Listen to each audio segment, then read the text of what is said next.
सभी का स्वागत है। साइलेंट किलर जिस नाम से पूरे भारत में लोग परेशान हैं, साइलेंट किलर है क्या दोस्तों? साइलेंट किलर एक सांप है जिसको इंडियन कॉमन करेंट नाम से जानते हैं, लेकिन इस सांप को साइलेंट किलर क्यों कहा जाता है? आप देख रहे हैं हमारे यहाँ की मरीज है, ये पेशेंट महिला है जिसको सर्पदंश हुआ था। देख लीजिए, इसको सर्पदंश से समय इसको पता भी नहीं चला, जो कि ये निद्रा में नहीं था। क्योंकि साइलेंट किलर इसलिए कहा जाता है, ये सांप जब बाइट करता है उस समय में इसका बाइट में ना पता चलता है, ना कोई चुभन महसूस होता है।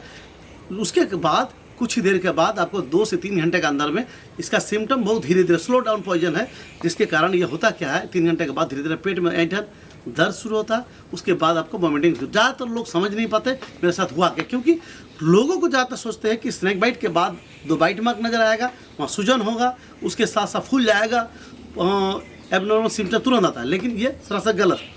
इंडियन कॉमन करेंट इस महिला को सर्पदंश के बाद उसको कहीं पर भी बॉडी में निशान पता नहीं चल रहा। बहुत खोजने के बाद बाइट मार्क का नज़र आया, लेकिन उसमें ब्लड जो है उसका कोई भी ना ब्लड कोई मार्क नज़र आ रहा था। हम अक्सर वीडियो में बताते हैं कि साइलेंट किलर का जो बाइट मार्क होता है जास चीसा हुआ टाइप का लगता है और सुई से 10 गुना पतला होता है इसका टीथ, जिसके कारण ये ज़्यादातर रात को निद्रा में जो लोग सो जाते हैं उस समय बाइट करता है। लेकिन इस महिला को दिन में ही काटा।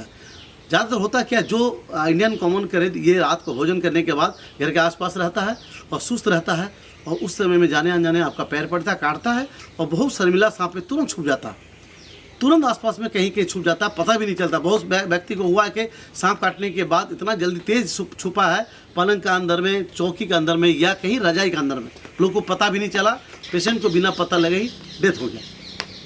इसीलिए कभी भी स्नेक बाइट होगा मजाक ना ले, तुरंत आप ब्लड टेस्ट करा लें। और अगर कोई पेशेंट को लेट करते हैं तो पेशेंट चला जाएगा कोमा में। ये कार्डियो अटैक करता है, तुरंत जो है पेशेंट को ऑक्सीजन लेवल और पीआर मतलब पल्स रेट तो तेज़ी से गिरने लगता है। उस समय में आपको तुरंत जो है हॉस्पिटल लेके जाना, वेंटिलेटर में रखना है, और नहीं तो पेशेंट को आप कहीं भी नॉर्मल जगह इलाज कर रहे हैं, खाली एंटीवेनम आपको जान नहीं बचा सकता। कॉमन करेंट में एंटीवेनम मायने नहीं रखता, उस समय में पेशेंट को वेंटिलेटर आवश्यकता ज़्यादा। एंटीवेनम ठीक है, उसके बाद 2 इंजेक्शन लगातार चलेगा। अगर पेशेंट उस तरह में कार्डियो अटैक करता है उस समय में 2 इंजेक्शन लगातार इसका जान बचा सकता है। माइस्ट्रेजमिन एट्रोपिन ये लगातार चलेगा, उसमें हाई एंटीबायोटिक भी लगता है। और उस समय में ज़्यादातर मरीज को कभी कभी गले में जो सलाइवा जमा होता है उसके कारण सांस लेने तकलीफ होता है। बहुत सारा पेशेंट स्ट्रोक होकर हृदयघात से भी मृत्यु हो जाता है। इसीलिए सलाइवा अगर जमा होता है खराश आ रहा गला में और वहाँ पर सांस लेने में तकलीफ हो रहा, तो वहाँ से उसको जो सलाइवा है जो जाम हो गया कफ, उसको निकालना है। हाँ, सेक्शन पंप से आप निकाल लीजिए, पेशेंट धीरे धीरे ठीक हो जाएगा।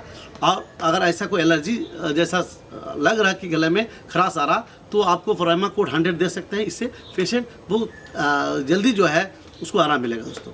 इसीलिए आप सभी को अनुरोध करता हूँ, स्नेक बाइट के बाद कोई भी आपको जानकारी चाहिए तो प्लीज़ हमें संपर्क करें। दोस्तों आज के लिए इतना ही। जय हिंद, जय भारत।